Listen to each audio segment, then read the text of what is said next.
familiar. So if you don't know by now, then you should probably get familiar.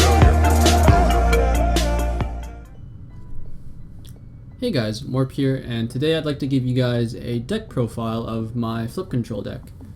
Before we begin, shout out to Jinzo&Tonic for letting me appear on his channel, and let's just get right into it. So how does this deck work? Well, the most important things to understand are kind of like the shell of the deck, or like the main core of the deck. And in this scenario, the core is 3 Mask of Darkness, 2 Tsukiyomi, and 3 Solemn Judgment. And if you really want to, you can throw in the 1 Time Seal as part of the core as well, but I don't really like considering this core. Usually recycling a different trap other than Time Seal is better, because unless you're very ahead and you want to just actually lock your opponent out of the game, this Time Seal usually doesn't actually do a whole lot.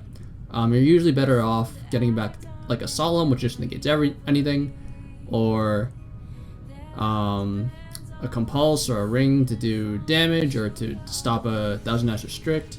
Usually those are better than looping back a Time Seal. So again, the idea is to basically just play very defensive for the most part, using your traps to control the board, limit what your opponent can do every turn, and over time you'll accrue lots and lots of card advantage thanks to your Dekoichis, your Mimics, your Lakutas, and your Suks flipping down like all of your flips. And you will win usually with your opponent being unable to do anything, being locked out of the game due to Solemns and all your battle traps that stop your flips from dying. And yeah, that's kind of how the deck works. So let's get right into the actual meat and potatoes, which is the deck list. For starters, we have 3 Mask, 2 Tsukiyomi. Some people like to play 3 Suk. I personally don't, because drawing the 3rd copy, or even drawing the 2nd copy after you've seen the 1st, is usually a brick.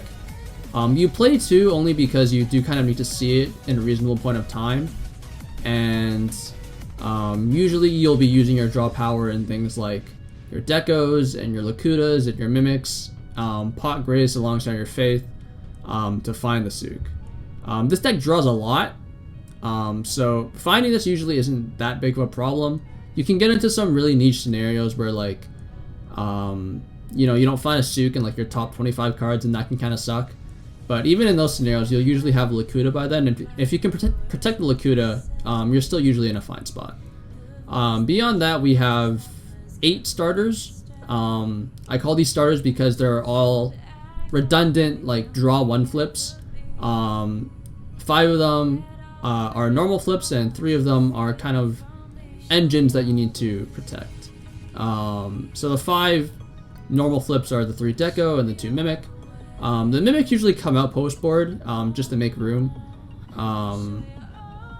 but they're still important. They're kind of like filler cards in a sense, and they do kind of help you get going, at least in game 1, before you side them out.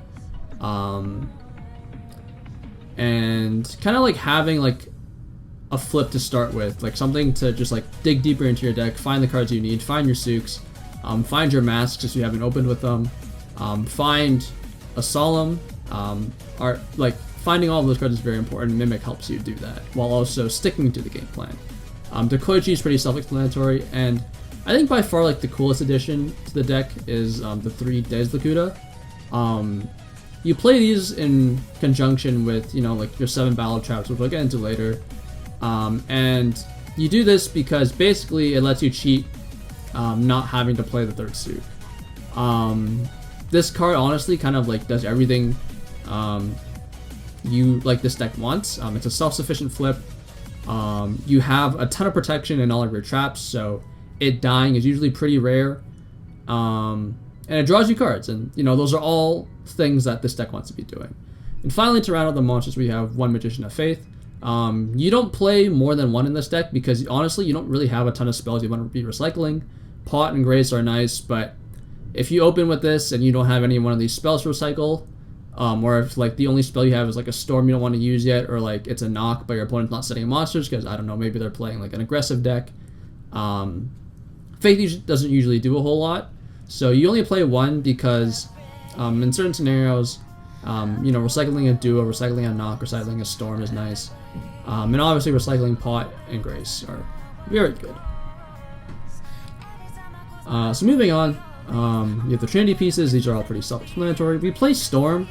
Storm seems a little weird when we're playing like 18 traps, but it's important to beat certain things, mainly Torrential, because if your board ever gets Torrential and you don't really have like a Solemn to back it up or to negate it, then you're in a very bad spot.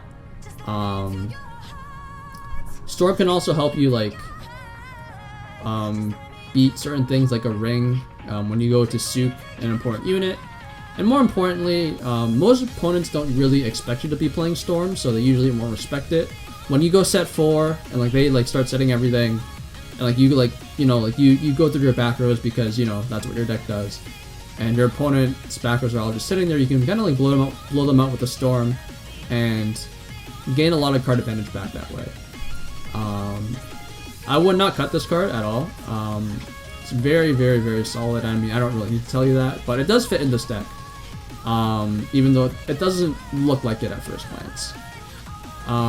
Then we have 2 Noblemans. These are pretty self-explanatory. This deck has very weak units, so having removal and Nobleman is very nice. And obviously having upstarts to make like drawing your early phase a bit better is nice. And obviously like we want to be digging very hard for Tsukuyomi, Mask of Darkness, Solemn Judgment, etc., etc. So these upstarts do come in handy. It might look a little weird to play upstart when I can't really push damage very well with this deck, but it still makes a ton of sense. Like this deck's main flaw is that it can't clock, and honestly upstart adding to this is like pretty negligible. You will just win on locking your opponent out, so the extra life you give them rarely ever matters. Let's move on to the traps. So we have the 3 Solemns. These are probably like the most important traps in the deck. Without these, like this deck would not function whatsoever.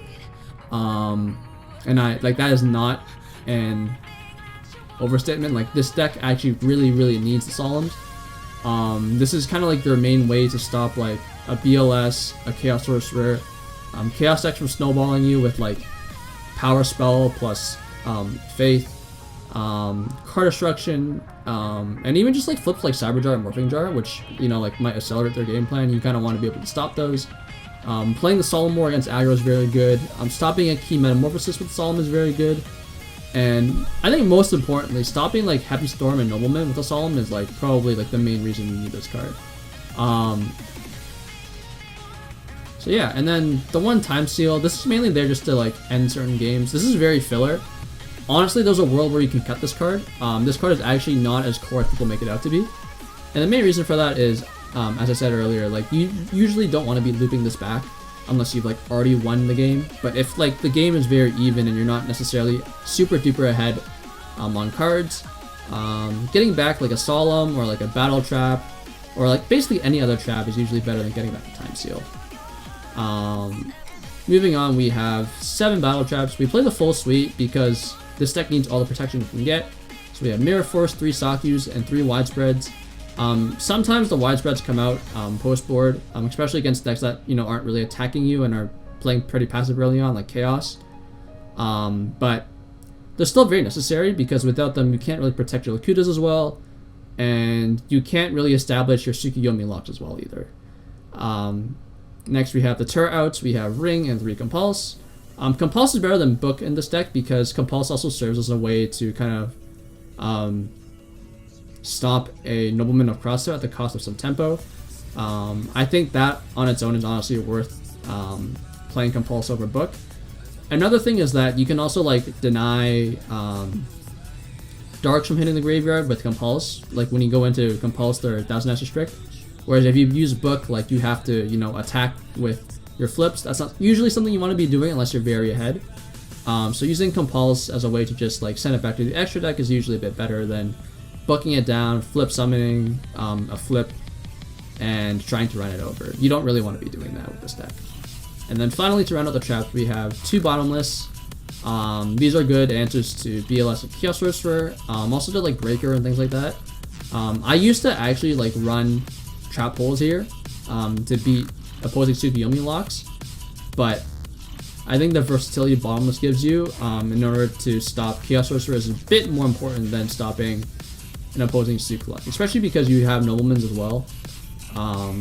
And I mean, worst comes to worst, you can usually always like use like a Mask or like a Deco to attack an opposing flip. So yeah, and then finally we have Torrential. This card is actually very awkward. There's been times when I felt like cutting this, but it still makes the cut because this deck otherwise has no way to beat an opponent who's just like sitting in the fence with like a Spy or something like that. Spy is a very problematic monster for this deck to deal with because unless you like Solemn the Summon or like, yeah, unless you Solemn the Summon or like you knock it, it's very hard to deal with the flip Spy. Also, if you ever fall behind on board, you kind of do want this. And yeah, so that's the main deck. Let's get into the side now. So the side's broken up into a few different parts. The most important part of the side is that you want all the spell trap removal you can possibly get. The main reason you don't main deck any of the spell trap removal is because like kind of like most opponents like traps are dead. Like Book is pretty dead in this matchup because you're not like making turns or anything, and it just like all your things are flipped, so they all profit. The best thing you can do is like book a Tsukiyomi to stop it from killing a unit, but like that's pretty negligible in the grand scheme of things. So battle traps are dead. What else is dead? Book is dead. And so basically, like if we played any of these cards, we would just be feeding those value. We would like be like trading 1-for-1 with quote unquote dead cards, and you don't really want to be doing that. But post board, you like all these kind of usually need to come in against almost every matchup because Decree single-handedly shuts this deck down, and you do want as many Decrees as possible. You're probably asking me why you side Dust Tornado if the idea is to answer Decree, and the idea here is that like you want to like the idea is that you will draw Dust Tornado before they set and resolve a Decree. So yeah. Moving on, we have 3 Trap Dust Shoot. This card is just for Chaos. You spin back BLS, you spin back Chaos Sorcerer, make the Chaos player's life very hard. It's also good against like various combo decks, things like Reasoning Gate Turbo, Empty Jar, etc., etc. And then the next 6 cards are quite interesting. So I'm actually going to move these first. I want to talk about the Wave Motion Cannons first. So as I mentioned earlier, this deck has a very difficult time actually like doing damage and clocking the opponent. And when you really need to do that against like a combo player, this is when Wave Motion Cannon comes into play. You side this in because you have Solemns to deal with like Storm and Trunade and stuff like that, things that will like shut or like that will shut down this Wave Motion Cannon. So yeah, this is really good in like also like the mirror match if you ever come across it. Granted, that is very rare nowadays, but it does come up, and it's kind of like your form of being able to do damage. That's kind of like the main thing here. Without this card, this deck would just kind of like fall apart to most combo decks. With Wave Motion Cannon, at least you have a chance. The penultimate cards in the side deck are 3 Swarm of Scarabs. This is mainly again for the mirror match, where the idea is like if you set a Scarabs turn 1 and your opponent sets a monster and you flip this, then they basically cannot commit to the board until they deal with the Scarabs, and they have a very hard time doing that if you never attack with this. Their main out is basically just like a Torrential or a Ring or a Nobleman, a Crossout. But if this goes unanswered, basically like your opponent can just never commit anything to the board, and that's kind of why you play it. And finally, to round out the side deck, we have One Time Seal. This can come in against certain Chaos variants, against combo. Its main application is against combo. Like the idea is like you use your Solemns to like stop their early plays, and then they're sitting on a dead hand, and you use like the extra time seals that you find to more consistently like lock them out of the game. put them a turn behind, and sometimes like that turn is like all you need to, you know, like maybe like get a few flips going, get back a counter spell in your solemn, and just keep them locked out of the game. The longer you can keep them on a dead hand, the better. That's kind of the idea with siding the second time seal. I used to side this against Chaos. In hindsight, I don't think you really have room, especially because a lot of Chaos decks are shifting towards playing Mystic Tornadoes in the main deck, and that means you want to keep a few more battle traps than you normally would. So this usually doesn't find room nowadays, but against combo it still comes out, and it's still pretty relevant. As for any like final tips I can give to you guys if you just want to play the deck, I think the most important thing is to understand tempo, because this deck basically like will always out card advantage the opponent. It's very hard for you not to, but the challenge is finding the spots to do it. And in order to do that, you usually have to be ahead on tempo.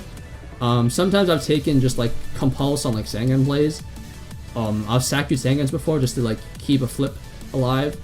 Sometimes I've taken damage just to, and like even though I had like a Saku set, just so that when I top decked a flip, I'd be able to protect it and potentially Suclock with it. That's really important. But yeah, the idea is to just keep your opponent behind and look for opportunities to keep your opponent behind. Card advantage doesn't really matter as much.